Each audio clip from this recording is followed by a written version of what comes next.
दोस्तों नमस्कार। आज हम आपको रेलवे में दिखने वाली पुलिस आरपीएफ और जीआरपी में क्या फ़र्क होता है ये बताएंगे। दोस्तों, आपने कुछ दिन पहले एक घटना सुनी होगी जिसमें उत्तर प्रदेश के जिला शामली में एक पत्रकार को जीआरपी पुलिस ने पीट दिया और पत्रकार को हिरासत में रखा। इस मामले में आरोपी जीआरपी एसएचओ राकेश कुमार और कांस्टेबल संजय पवार को सस्पेंड कर दिया गया था। पत्रकार के साथ इस तरह का व्यवहार करने वाले लोग जीआरपी के थे।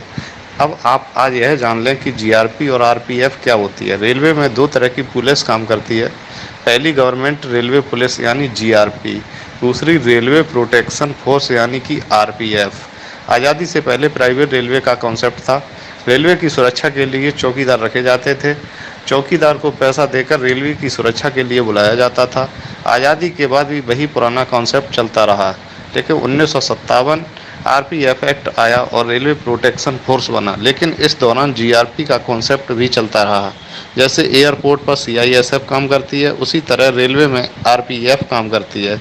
जीआरपी और आरपीएफ दोनों एजेंसियों के काम बटे होते हैं। इनके अधिकार क्षेत्र भी अलग अलग होते हैं। सबसे पहले जानते हैं जीआरपी के बारे में। जीआरपी स्टेट पुलिस की ब्रांच है।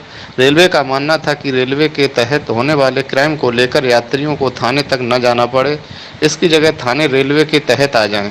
रेलवे स्टेशनों पर जीआरपी थाने बने। इसके लिए रेलवे जीआरपी को भुगतान भी करता है, यानी जीआरपी की जो कॉस्ट है उसका आधा हिस्सा राज्य सरकार तो आधा हिस्सा रेलवे देता है। बीच बीच में ये भी मुद्दा उठता रहता है कि रेलवे जीआरपी को 50% का भुगतान क्यों करे, क्योंकि लॉ एंड ऑर्डर देखना तो पुलिस का काम ही है। हर राज्य की पुलिस अलग अलग पैटर्न पर काम करती है। चूँकि जीआरपी स्टेट पुलिस का हिस्सा है, इसलिए इसके काम करने के तरीके में अंतर आ जाता है। वह राज्य के पुलिस की तरह ही काम करती है। रेलवे में जीआरपी का काम मुख्य रूप से लॉ एंड ऑर्डर यानी कानून व्यवस्था को बनाए रखना है। इंडियन पीनल कोड यानी कि आईपीसी के तहत जो क्राइम होते हैं उसे जीआरपी देखती है। जनरल क्राइम जैसे ट्रेन में जहर खुरानी, चोरी, लूटपाट, हत्या की कोशिश, इस तरह के जो भी अपराध हैं जीआरपी हैंडल करती है। रेलवे स्टेशन और उसके 1 किलोमीटर के आसपास का जो दायरा है वह जीआरपी के तहत आता है, यानी इस दायरे में अगर कोई क्राइम होता है तो उसे जीआरपी देखेगी। जीआरपी आरोपी को गिरफ्तार कर सकती है, एफआईआर दर्ज कर सकती है। जीआरपी कुछ गाड़ियों को एस्कॉर्ट करती है, यानी कुछ ट्रेनों में जीआरपी के जवान तैनात किए जाते हैं। जीआरपी के पोस्ट या थाने होते हैं। यूपी की बात करें, यूपी जीआरपी 780 ट्रेनों को एस्कॉर्ट करती है। यह 922 रेलवे स्टेशनों पर तैनात हैं। अब आप आरपीएफ के बारे में जान लें। आरपीएफ का मुख्य काम रेलवे संपत्ति की सुरक्षा करना है। सबसे पहले आरपीएफ को रेलवे की संपत्ति की सुरक्षा के लिए बनाया गया था। रेलवे प्रॉपर्टी की रखवाली करना आरपीएफ का काम था।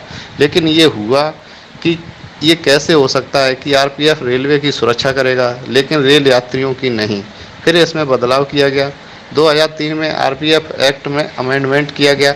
रेलवे एक्ट के तहत आरपीएफ एक्शन ले सकती है, एफआईआर दर्ज कर सकती है, जैसे अवैध वेंडर्स, चेन पुलिंग, शराब पीकर ट्रेन में चढ़ जाना जैसे मामलों में कार्रवाई कर सकती है। जीआरपी की तुलना में आरपीएफ के अधिकार सीमित होते हैं और अधिकार देने की बात कही जा रही है। पहले की तुलना में अधिकार मिले भी हैं। दोनों एजेंसियों में हितों का टकराव भी होता रहता है। मान लीजिए कि आरपीएफ ने ट्रेन में मोबाइल चोर को पकड़ा और मोबाइल उसके मालिक को दे दिया क्योंकि वह यात्रा कर रहा है, लेकिन आरपीएफ चोर को पकड़कर जीआरपी थाने ले गई तो इस बात पर बहस होती है कि चोरी हुआ मोबाइल जिसका था उसे नहीं लौटाना चाहिए था। मोबाइल वापस देने के बाद केस रजिस्टर नहीं करेंगे। इस तरह के छोटे छोटे टकराव होते रहते हैं। तो दोस्तों, आप आरपीएफ और जीआरपी में अंतर समझ गए होंगे। आशा करता हूं कि यह जानकारी आपको पसंद आई होगी। हम फिर एक नई जानकारी आपके लिए लेकर आएंगे। तब तक के लिए नमस्कार। हमारे साथ जुड़े रहने के लिए हमारे YouTube चैनल को सब्सक्राइब करें, साथ ही बेल आइकन को दबाएं।